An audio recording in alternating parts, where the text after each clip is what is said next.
Hello everyone, आज के lecture में हम डिस्कस करेंगे कि CSIR UGC नेट जून 2024 में क्वांटम मैकेनिक्स में से कौन से ऐसे इम्पोर्टेंट टॉपिक्स है जिनसे क्वेश्चन बन सकते हैं। देखिए, पीछे के जो भी 2-3 साल के पेपर को एनालाइज अगर करें, वैसे तो क्वांटम मैकेनिक्स अपने आप में एक मेजर सब्जेक्ट है और लगभग उसका वेटेज जो रहता है 35 to 40 मार्क्स का रहता है।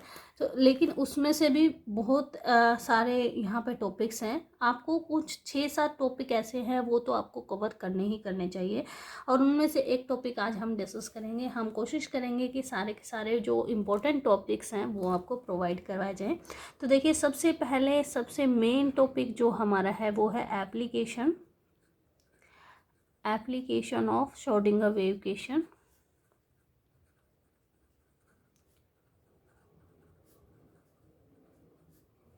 ठीक है, ये दो तरह की एप्लीकेशन इसमें आती हैं।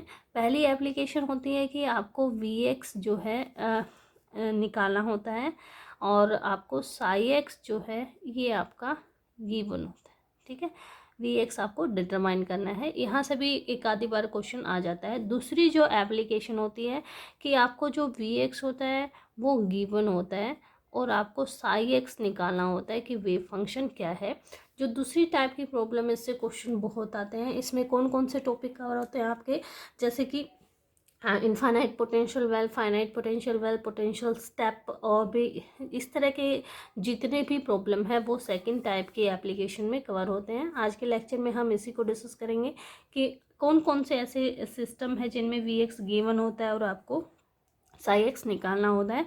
यहाँ पे जो अब प्रॉब्लम आ रही है वो किस तरीके से आ रही है, आपसे पूछा जाता है कि इस रीजन में वेव फंक्शन की फॉर्म कैसी होगी, तो वो हम डिस्कस करेंगे कि आज के लेक्चर में कि हर एक जो भी आपका पोटेंशियल गिवन है, हर एक टाइप के पोटेंशियल के लिए वेव फंक्शन को आप कैसे निकालेंगे। अच्छा, सेकंड जो मोस्ट इम्पोर्टेंट टॉपिक है, इसी के अंदर एक और पोटेंशियल होता है डिराक डेल्टा टाइप पोटेंशियल, तो उससे भी बहुत बहुत प्रॉब्लम आ रही है। तो डिराक डेल्टा फंक्शन आपको जो पोटेंशियल है वो भी आपने सीखना है। इसको हम कल के लेक्चर में डिस्कस करेंगे। नेक्स्ट जो मोस्ट इम्पोर्टेंट टॉपिक हमारा है वो है कम्यूटेटर रिलेशन। इससे भी बहुत क्वेश्चन आते हैं, तो कम्यूटेटर रिलेशन भी आपने यहाँ पे मस्ट है कि ये भी आपको करके जाना है। नेक्स्ट टॉपिक जो आपको आना चाहिए वो है आपका हाइड्रोजन एटम प्रॉब्लम। ये भी आपका जो है बहुत इम्पोर्टेंट टॉपिक है। Fourth one is harmonic oscillator.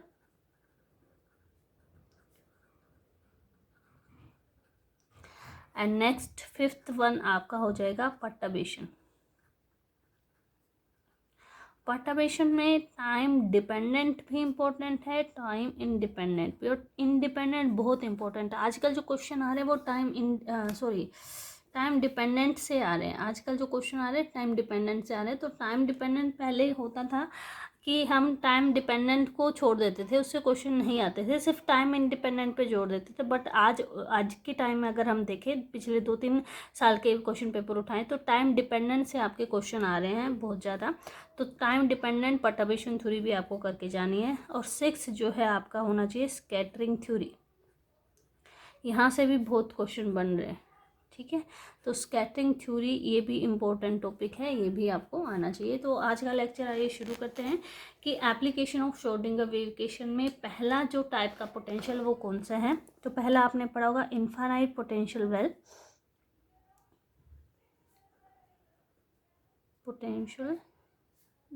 ठीक है, कैसे डिफाइन होता है, इस तरीके से आपका इनफाइनाइट पोटेंशियल वेल डिफाइन होता है। x=0, x=a पे बाउंड्री है। इनसाइड द बॉक्स पोटेंशियल 0 होता है और आउटसाइड द बॉक्स क्या होता है, पोटेंशियल जो है इनफाइनाइट होता है। अब यहाँ पे जब भी आप बाउंड्री कंडीशन सॉल्व करते हैं तो पहली बात तो आपको पता होना चाहिए कि एक वेल बिहेव्ड वेव फंक्शन की क्या क्या कंडीशंस होते हैं। कि वो जो है आपका सिंगल वैल्यू कंटिन्यूस होना चाहिए, फाइनाइट होना चाहिए, उसका first derivative with respect to position and with respect to time वो भी फाइनाइट होना चाहिए, सिंगल वैल्यूड होना चाहिए, कंटिन्यूस होना चाहिए, ये और वो स्केयर इंटीग्रेबल होना चाहिए। ये सारी चीज़ें आपको पता होनी चाहिए। उसके बाद आपने बाउंड्री कंडीशन यहाँ पे लगानी है कि पहले वेव फंक्शन को कंटिन्यूस कर दो एट बाउंड्री और फिर उसके फर्स्ट डेरिवेटिव को कंटिन्यूस कर दो। ऐसा करने से जब आप सॉल्यूशन यहाँ पे निकालते हैं तो particle in one dimensional box में सॉल्यूशन जो निकल के आता है वेव फंक्शन का, यहाँ पे वेव फंक्शन जो होता है वो ज़ीरो होता है। इस रीजन में जो वेव फंक्शन भी क्या होता है, ज़ीरो होता है। सिर्फ इस रीजन में वेव फंक्शन की कुछ ना कुछ वैल्यू आती है, और वो वैल्यू क्या होती है कि particle in one dimensional box या इन्फिनिट पोटेंशियल वेल की अगर हम बात करें तो ये वेव फंक्शन आपका निकल के आता है 2/a sine of n pi x over a।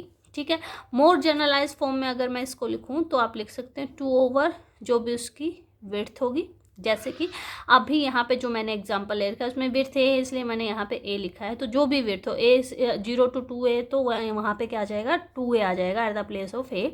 और sine of n pi x over यहाँ पे भी आप क्या लिखोगे, जो भी उसकी विड्थ होगी। ठीक है, इसकी जो एनर्जी निकल के आती है nth लेवल की, वो एनर्जी निकल के आती है n² पाई square h² over 2m a²। यहाँ पे n कहाँ से कहाँ रन करेगा, 1 2 3 एंड सो ऑन। यहाँ पे भी एक ही जगह पे मोर जनरलाइज फॉर्म में अगर लिखें तो एक ही जगह पे आप क्या यूज़ कर सकते हैं, विड्थ यूज़ कर सकते हैं। तो आप लिख सकते हैं एनर्जी जो होगी n² पाई स्क्वेयर h² ओवर 2m, जो भी विड्थ आपको दे रखी है उसका स्क्वेयर हो जाएगा। जैसे 0 to 2a है तो यहाँ पे 2a का स्क्वेयर हो जाएगा। ये तो हमारा हो गया कि जनरल आपका पोटेंशियल इस तरीके का आएगा। अगर यहाँ पे आप बात करें, ये आपका अनसिमेट्रिक पोटेंशियल वेल है।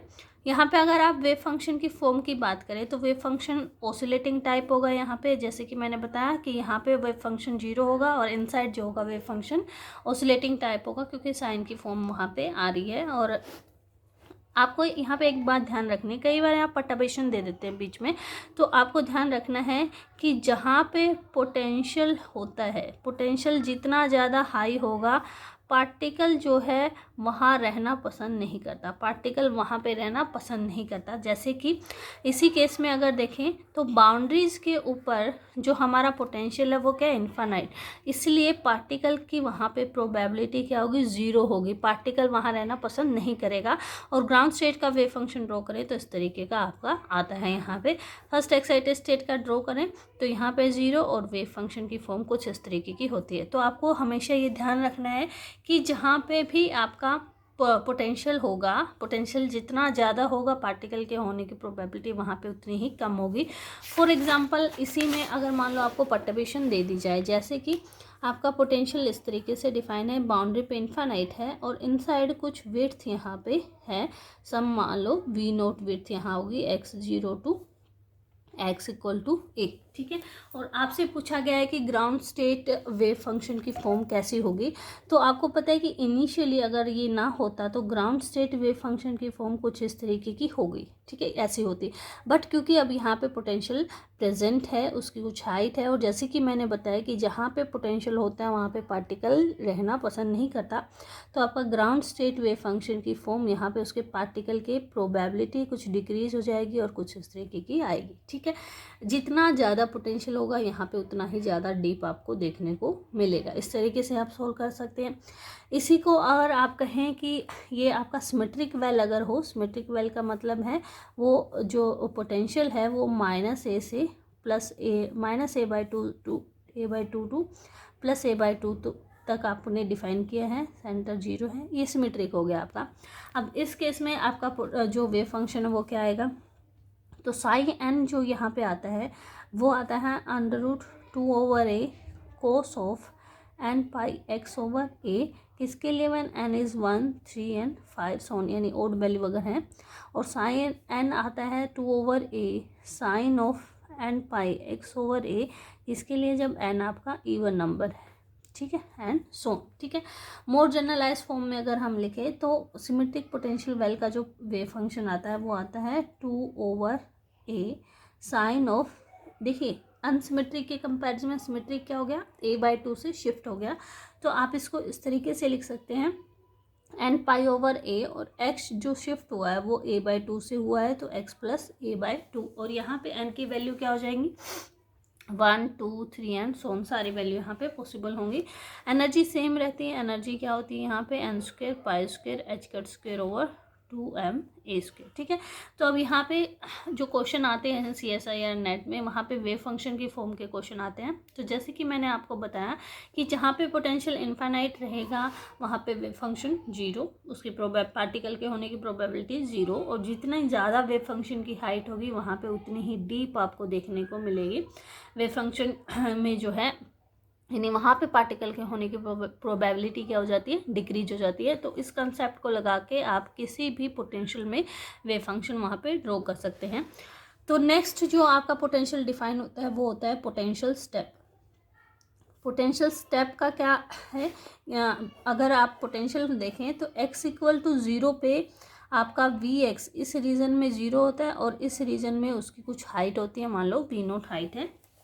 तो दो रीज़न है, दोनों के लिए आपको श्रोडिंगर वेव इक्वेशन सोल्व करनी होती है। जब भी आप श्रोडिंगर वेव इक्वेशन सोल्व करें, जैसे कि मैंने लिखा Schrodinger wave equation d2ψ/dx² + 2m/h² e-v ψ=0, ठीक है। यहाँ पे फिर इस क्वांटिटी को हम k² डिफाइन करते हैं। तो आपको ध्यान रखना, जब भी आप ये केस के डिफाइन करें, दिस मस्ट बी पॉजिटिव, ठीक है। ये क्या होना चाहिए, आपका पॉजिटिव होना चाहिए। तो यहाँ पे दो केस बनते हैं in case of potential step. तो पहला केस बनता है, ये हमारा पोटेंशियल स्टेप हो गया कि इंसिडेंट पार्टिकल की जो एनर्जी है वो लेस देन है आपकी, ये आपकी बाउंड्री हो गई x=0, incident particle having energy which is less then step height, तो V0 से आपकी लेस देन है। दूसरा केस बनता है कि अगर आपके पास इंसिडेंट पार्टिकल की जो एनर्जी है वो ग्रेटर देन है जो आपकी स्टेप हाइट है, तो E is greater than V0, ठीक है।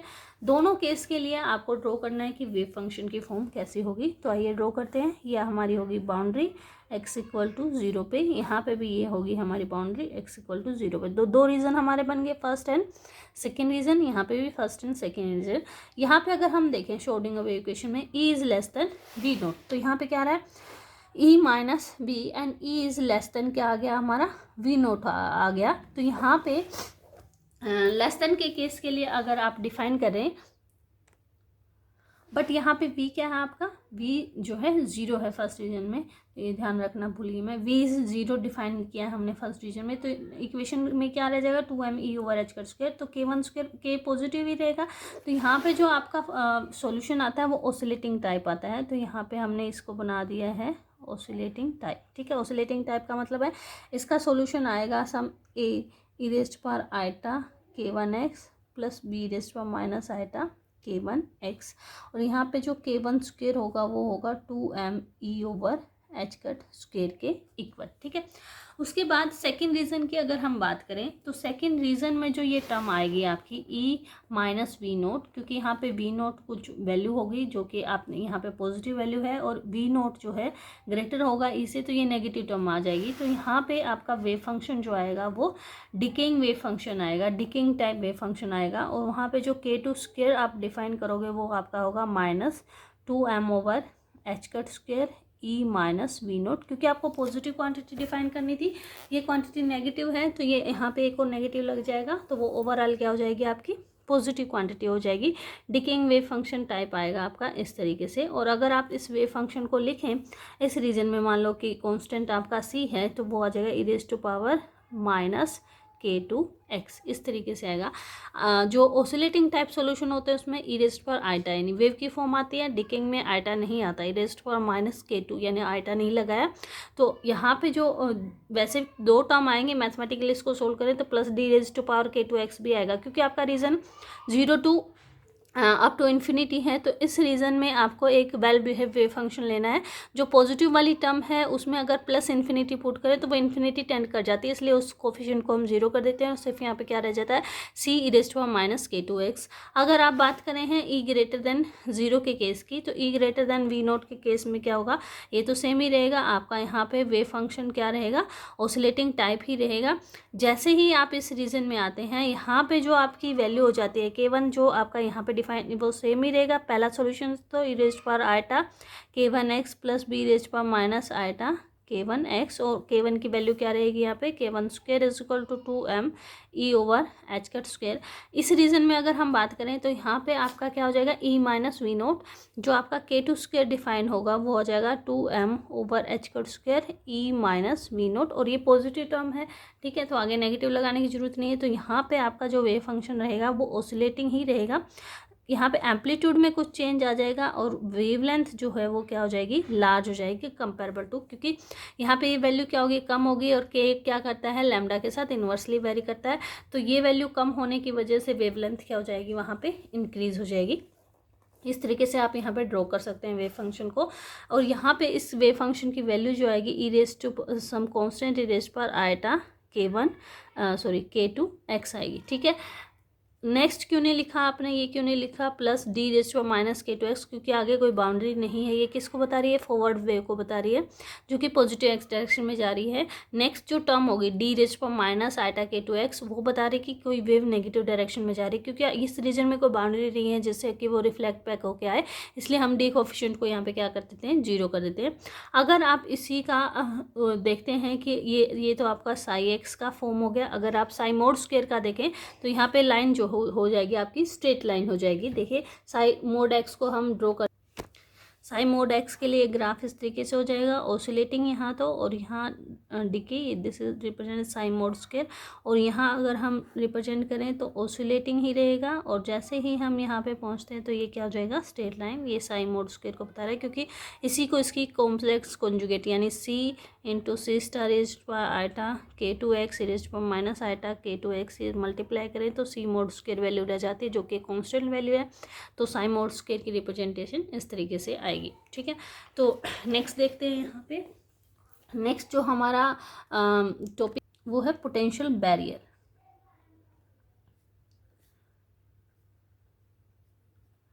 पोटेंशियल बैरियर के केस में किस तरीके की वेव फॉर्म आती है वो हम देखते हैं। जैसे कि ये मैंने कोई हाइट यहाँ पे डिनोट की है, ये लेवल जो है वो 0 लेवल, यानी यहाँ पे पोटेंशियल 0 है, और इस हाइट में जो पोटेंशियल है वो मान लो वी नोट है, ठीक है।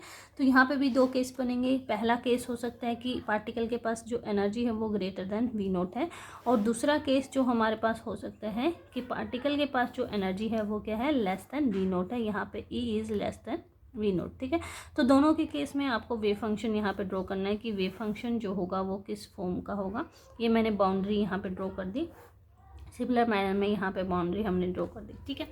अब यहाँ देखिए कि जब पार्टिकल के पास energy E greater than V naught है तो दोनों ही केस में, चाहे इस रीजन में पोटेंशियल 0 है, यहाँ पोटेंशियल जो है 0 है, यहाँ पोटेंशियल जो है 0 है, तो इस रीजन में जो k1 स्क्वायर डिफाइन होगा वो 2m E over H cut square होगा। इस रीजन में जो k2 स्क्वायर, यहाँ पे भी k1 स्क्वायर ही रहेगा, वो 2m E over H cut square होगा। इस रीजन में जो k2 स्क्वायर डिफाइन होगा वो क्या होगा, 2m ओवर H cut square e minus V naught, ठीक है। इस तरीके से डिफाइन होगा। अगर बात करें सॉल्यूशन तीनों ही रीजन में कैसा आएगा, ऑसिलेटिंग टाइप आएगा। तो यहाँ पे देखिए, यहाँ पे हमने oscillating type wave function draw किया इस तरीके से, ठीक है। जैसे ही आप इस रीजन में जाएंगे वेवलेंथ बढ़ जाएगी, ठीक है। नेक्स्ट रीजन में जब जाएंगे तो एम्पलीट्यूड कम हो जाएगा, वेवलेंथ ये वाली रहेगी सेम जो भी यहाँ पे है, तो ये वेवलेंथ आपकी सेम रहेगी।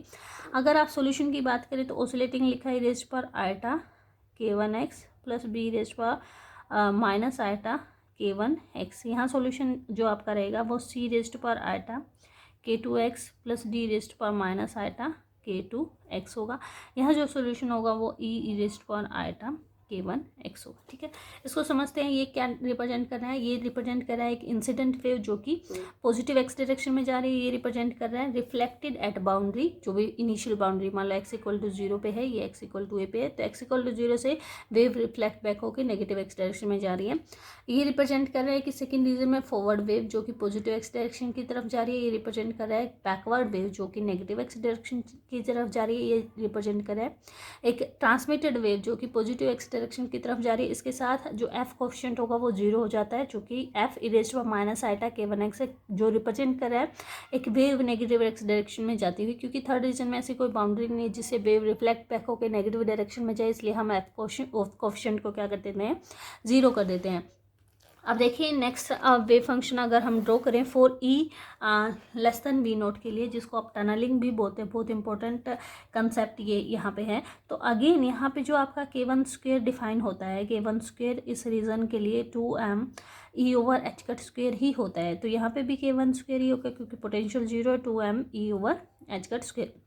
बट यहाँ पे जो टर्म आती है ई माइनस वी नोट, ये टर्म क्या हो जाती है आपकी लेस देन जीरो हो जाती है। लेस देन जीरो होने की वजह से यहाँ पे जो आप k2 स्क्वेयर डिफाइन करते हैं वो क्या हो जाता है आपका -2m ओवर एच कट स्क्वेयर, और ई माइनस वी नोट टर्म आपकी यहाँ पे आ जाती है, जिसकी वजह से इनसाइड द जो आपका बैरियर होगा वहाँ पे पोटेंशियल आपका डिकेइंग टाइप होगा, ना कि ओसिलेटिंग टाइप। तो यहाँ पे तो ओसिलेटिंग ही रहेगा, जैसे हमने बताया था कि ये आपका इस तरीके से ओसिलेटिंग टाइप रहेगा। यहाँ पे आपका वेव फंक्शन जो हो जाता है डिकिंग टाइप हो जाता है, और यहाँ पे अगेन आपका जो हो जाता है ओसिलेटिंग टाइप हो जाता है। अगर सॉल्यूशन लिखेंगे तो ये दोनों रीजन के सॉल्यूशन सेम रहेंगे। यहाँ पे होगा a e⁻ k1x plus b e⁻ k1x। यहाँ पे जो सॉल्यूशन आएगा वो आपका आएगा c e⁻k2x plus d e⁻k2x। ठीक है, यहाँ जो सॉल्यूशन होगा वो e⁻k1x। अगेन ये रिप्रेजेंट करिए इंसिडेंट को, ये रिप्रेजेंट करिए रिफ्लेक्टेड, ये पॉजिटिव एक्स डायरेक्शन की तरफ जा रही है, नेगेटिव एक्स डायरेक्शन की तरफ जा रही है। ये रिप्रेजेंट करिए ट्रांसमिटेड वेव को जो कि पॉजिटिव एक्स डायरेक्शन में जा रही है। यहाँ पे नेक्स्ट कोफिशिएंट अगेन f0 है, वही कह के कि इस रीजन में कोई बाउंड्री नहीं जिससे वेव क्या हो रिफ्लेक्ट बैक होके आए।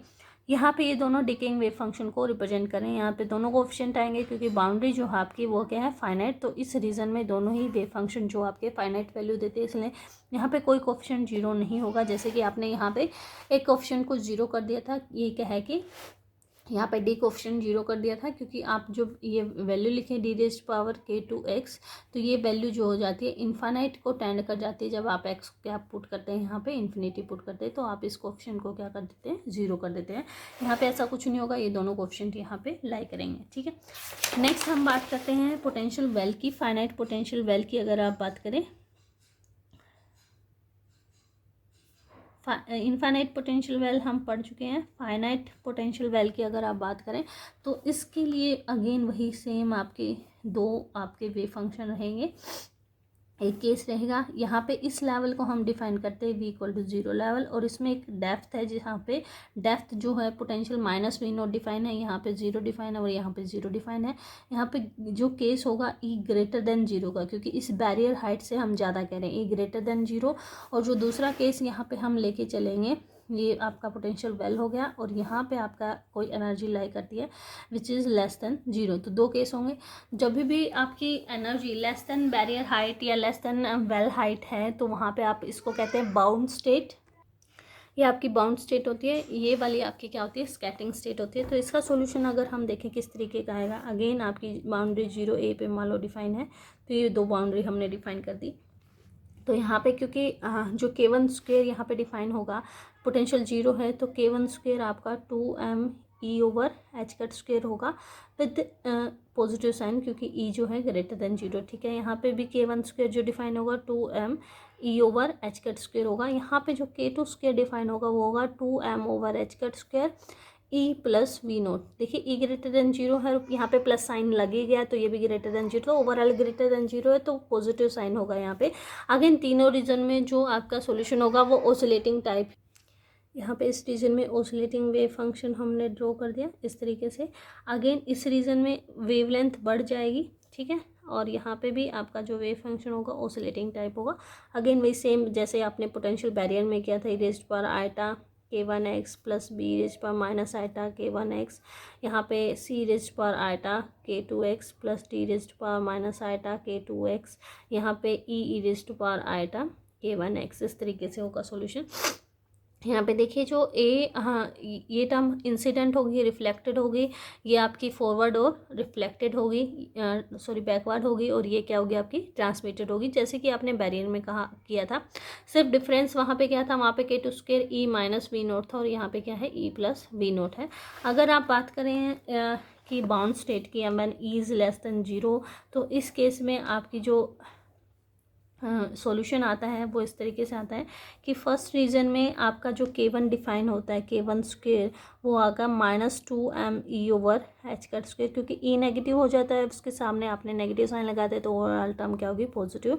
इस रीजन में भी जो K1 स्क्वेयर डिफाइन होगा वो -2m/e/h² होगा। इस रीजन में जो वेव फंक्शन डिफाइन होगा वो क्या होगा, आपका K2 स्क्वेयर ओसिलेटिंग होगा 2m/h², और यहाँ आ जाएगा ई और minus minus plus P note.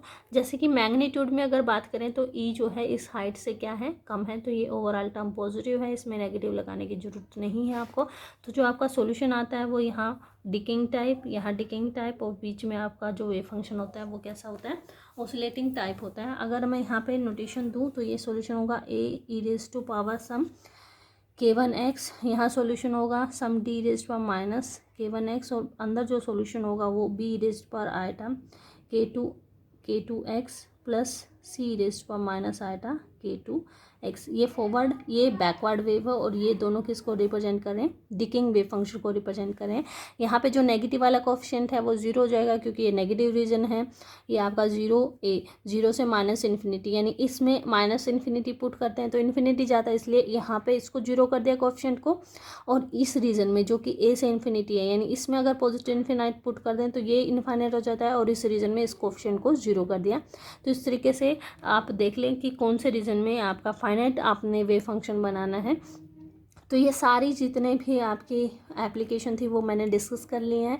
In short आपको समझ आ गई होंगी। इसका डिटेल सॉल्यूशन भी मैंने चैनल पे डाल रखा है, आप वहाँ पे चेक कर सकते हैं कि डिटेल में आप इन वेव फंक्शन को कैसे सोल्व करेंगे। बस आपने यहाँ पे वेव फंक्शन की फॉर्म बनाते हुए ध्यान क्या रखना है कि जहाँ पे भी पोटेंशियल की हाइट बढ़ती है वहाँ पे पार्टिकल के होने की प्रोबेबिलिटी क्या हो जाती है, डिक्रीज हो जाती है। और पोटेंशियल की हाइट अगर इन्फानाइट हो जाए तो पार्टिकल की प्रोबेबिलिटी वहाँ पे क्या हो जाती है, वेव फंक्शन वहाँ पे क्या हो जाता है, 0 हो जाता है।